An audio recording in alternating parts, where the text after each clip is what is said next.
Mas, afinal de contas, o que é que está por trás do negacionismo? Vamos conversar? Namastê, Beat. Você tá bem? Você tá legal? Eu quero saber. E eu não estou negando nada. Obrigado por perguntar. Olha, talvez esse assunto seja velho, mas você já parou para pensar que os negacionistas estão pipocando em tudo quanto é lugar? Cada hora é um fato novo. E chega a ser irritante. Aquela coisa que dá raiva. Porque não é possível. Como é que pode? Eu não sou o dono da verdade, mas eu gosto de conversar, eu gosto de analisar fatos e tentar entender o que se passa pela cabeça dos outros. Porque quando eu faço isso, eu acabo entendendo o que se passa na minha cabeça. Que aliás é confuso até dizer chega, você já sabe, né? Então tá, negacionismo. O que está por trás disso?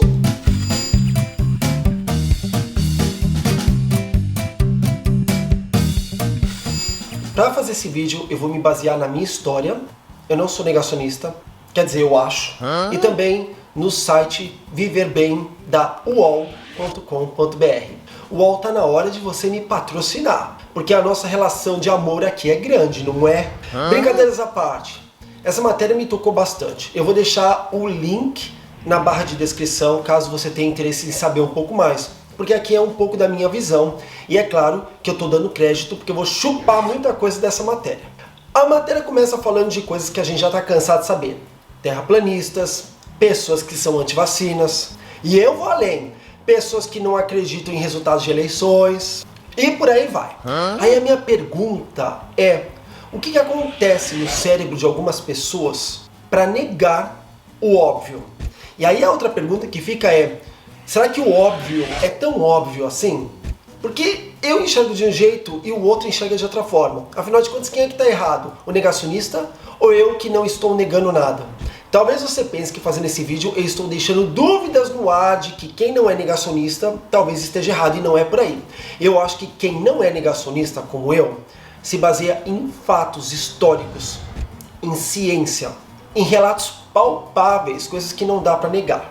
A matéria deixa muito clara que o negacionismo é uma tendência em alta escala. É um fato político, isso é novo para mim, que visa a negação de fatos históricos e da ciência. Já falei isso no começo. O objetivo principal é produzir uma espécie de ignorância. Mas aí eu me pergunto, por que uma pessoa quer ser ignorante? A gente não busca o conhecimento? Mas você também já parou para pensar que quanto mais a gente sabe, menos a gente sabe? É aquela coisa assim, você tem uma dúvida. Para sanar aquela dúvida, outras 10 questões chegam à sua volta. Então quanto mais você sabe, menos você sabe. E esse é o grande barato. Essa é a beleza de tentar ser um ser humano um pouco melhor, menos ignorante. Mas vamos voltar para a matéria, que deixa bem claro que esse problema do negacionismo inspira cuidados, tratamento e principalmente combate. Aí vem mais uma pergunta minha, como é que se combate gente negacionista, gente ignorante a esse ponto? Eu vou te contar um exemplo, coisa que eu vivi e eu fiquei pensando, vale a pena combater isso? Eu vou me estressar, vou perder meu tempo e não vai chegar em nada. Mas não é isso que a matéria fala. A matéria fala que a gente tem que combater. E o que é a negação? É um mecanismo de defesa, porque é tão confortável acreditar em certas seitas, em certos conceitos, que dói ter contato com o novo. Porque isso pode causar sofrimento, vulnerabilidade, e isso não é legal. Então por isso que essas pessoas são desse jeito, não é porque elas querem ser ignorantes, é porque elas querem evitar o conflito com o óbvio, o conflito com o novo. Nossa, esse vídeo tá assim, uma doideira da minha parte. Quando eu fiz psicanálise durante muito tempo, eu percebia que esse era um processo que, por mais que me libertava, machucava, doía. Porque quando você tem contato com coisas que você não quer, mas que você quer conhecer e melhorar, isso dói. É um processo sofrido. Mas o que é, na verdade, o negacionismo? É uma atitude de reprimir aquilo que nos incomoda, que causa desconforto. Principalmente por ser motivo de reprovação ou discriminação. Mas aí eu também já acho uma coisa muito estranha, porque quem é negacionista passa pela reprovação o tempo todo. passa por uma discriminação natural, porque a grande maioria das pessoas não tem paciência com esse tipo de pessoa. Então é estranho, eles tentam negar uma coisa que eles passam o tempo todo sendo negacionistas. Olha que coisa mais estranha. E por que eles fazem isso? Porque são impotentes diante de situações ruins. Mas aí o pior é aquelas pessoas que tentam negar o que já está comprovado. Agora eu vou abandonar um pouco aqui a matéria e vou falar das coisas que eu já experimentei. Pessoas anti-vacina. É uma coisa incrível como algumas pessoas falam que vacina, na verdade, não serve para nada. Só serve para te causar mais doenças. E quando você tenta argumentar com esse tipo de pessoa falando, mas espera aí, você toma vacina para acabar com aquele mal. Quando as pessoas estão protegidas, quando uma sociedade tem esse tipo de escudo, as doenças ficam enfraquecidas e podem até desaparecer. Mas não adianta. E quando você fala que a ciência prova isso, algumas pessoas vêm com o fato de que a ciência muda de ideia o tempo todo. E é verdade. Mas acontece que você tem que parar para pensar no agora. O que a ciência te mostra nesse momento com os dados coletados até então? Tal fato. Então é nisso que você tem que se calcar. Daqui a 10 anos, 100 anos, 1000 anos, a ciência vai ter novos argumentos. E aí sim, pode falar, estávamos errados aqui e vamos melhorar aqui. Mas não dá para ficar conjecturando, mas talvez isso aconteça, talvez no futuro. O talvez é uma possibilidade que a gente não sabe se vai acontecer ou não. É um ponto de exclamação que não tem resposta.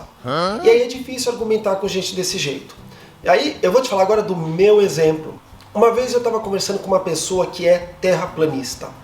Difícil de acreditar, mas existe. É incrível, existe. E até então, quando eu não sabia que essa mulher, aliás, uma mulher da Nova Zelândia, era terraplanista, eu conversava com ela de vez em quando sobre várias coisas. E sempre achei tranquilo, normal, não tinha nada demais. Até um dia que ela me falou do nada que a Terra era plana. Aí a minha reação foi, você tá brincando, não é? E ela falou, não, eu tô falando sério. Eu demorei para acreditar que aquela pessoa que até então eu achava alguém interessante estava falando a verdade. Demorou muito tempo. Ela me falava algumas coisas e eu só pensava assim, essa mulher está fazendo alguma coisa para me provocar. Mas depois de muito tempo, eu percebi que ela realmente era terraplanista. Tudo que ela acompanhava na internet, ela me mostrou um monte de matérias que ela colecionava e eu entrei em estado de choque. E eu me lembro que num dos meus argumentos, eu falei pra ela, mas peraí, o que faz você acreditar que a Terra é plana? E ela falava, e não falava nada. Não tinha um argumento, era simplesmente o que ela acreditava. Porque existe uma teoria da conspiração mostrando que nós estávamos sendo enganados durante esse tempo todo, que o Sol, na verdade, é uma luz artificial produzida no estúdio. Sabe aquela coisa da história da vida de Trump? É bem por aí, é uma coisa muito estranha. E aí eu até falei pra ela, mas peraí, eu te provo agora que a Terra não é plana. E ela falou assim pra mim, e eu te provo agora que a Terra é plana.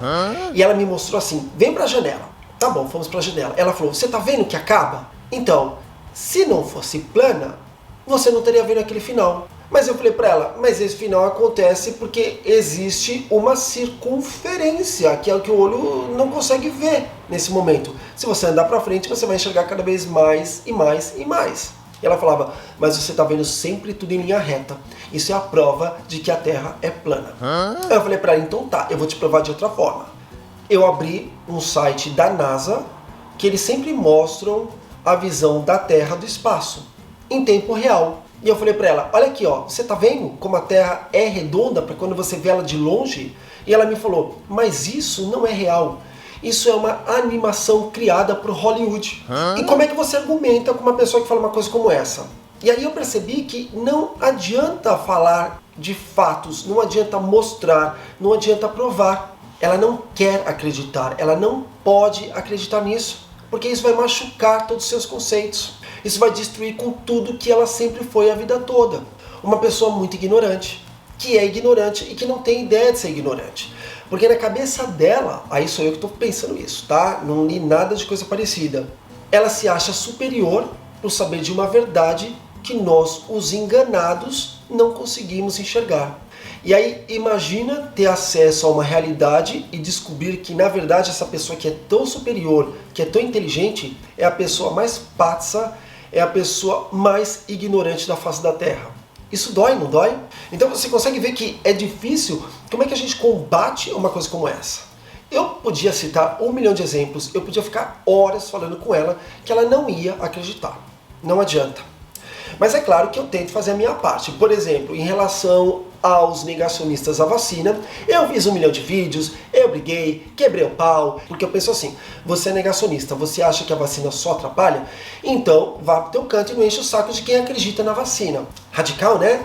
Cheio de ciricutico no fubá. Eu sei, mas a gente usa as armas que a gente tem para lutar contra tanta ignorância. Mas vamos voltar um pouco mais pro texto? Aqui fala o seguinte, ó. Pessoas e sociedades cultivam opiniões, hábitos e costumes que são compartilhados. Aí tem um monte de coisa. Esporte, culinária, política, música, religião. E tudo isso acaba fazendo com que aquela pessoa crie uma identidade individual dentro daquele grupo. E aí quando ela está inserida nesse grupo que pensa essas barbaridades, como é que muda? Porque quando a gente faz parte de um grupo como esse, a gente se apega a alguns elementos de forma afetiva ao longo de toda a nossa formação. Isso inclui noções de coisas que são bem aceitas, bem-vindas. Então o que é bem aceito para mim talvez não seja para você. Por isso que a pessoa continua vivendo dentro dessa bolha do negacionismo. E aí como é que faz para sair dessa lógica emotiva? Treino. Muito treino para fazer com que a sua mente pense de forma racional. E essa é uma tarefa muito difícil para qualquer ser humano. Eu já falei no começo desse vídeo, dói pensar, dói ter contato com o óbvio. E aí quando isso acontece, as pessoas acabam tendo choques emocionais. E aí como é que faz? Como é que uma pessoa se contradiz às crenças que ela acredita? Vamos falar do ponto da religião. Como evitar esse choque emocional? Evitando. Por exemplo, tem tantas coisas que existe uma explicação religiosa que não é plausível, que é difícil de aceitar do ponto de vista lógico. Mas a pessoa precisa acreditar no oculto, porque o oculto às vezes acalenta. Às vezes não ter explicação para o que pode machucar, traz paz, traz serenidade. E aí fica difícil. Eu não estou falando que quem é religioso é negacionista, mas esse é só mais um exemplo do que o negacionismo pode causar numa pessoa que está inserida, por exemplo, numa sociedade altamente religiosa, que não aceita os tempos atuais, que não aceita um mundo mais moderno, que ainda vive nos conceitos de séculos atrás. É difícil lidar com isso tudo, não é? A matéria fala uma coisa que eu achei bastante interessante. Quais são as razões que nos fazem negar? E aí já começa falando o seguinte, todo fato é dado pelo empirismo. Aí eu falei, meu Deus do céu, mas o que é empirismo? Ah, peraí, dos fatos do empirismo da nossa vontade. Aí olha só, empirismo pelo lado da filosofia. Doutrina segundo a qual todo conhecimento provém unicamente da experiência, limitando-se ao que pode ser captado do mundo externo, pelos sentidos ou do mundo subjetivo, pela introspecção, descartando as verdades reveladas e transcendentes do misticismo e inatas do racionalismo. E outra definição, atitude de quem se atém a conhecimentos práticos. É muito interessante, né? Isso só nos prova que esse tipo de comportamento negacionista é um jeito de manter a segurança pessoal. E elas ainda acabam evoluindo com a possibilidade de tentar influenciar outras pessoas a pensar da mesma forma. Aí fica aquela batalha sem fim. O negacionista tentando provar que ele está correto e quem não é negacionista provando que ele está incorreto. Olha que mundo chato que a gente vive. Um mundo redondo que na verdade não é redondo porque a Terra é plana. Olha, quem vai entender isso? A matéria também fala uma coisa que eu achei bastante interessante, dos males causados por causa do negacionismo. Olha um exemplo das fake news que a gente vive nesse momento. Quando mentiras são usadas como argumentos.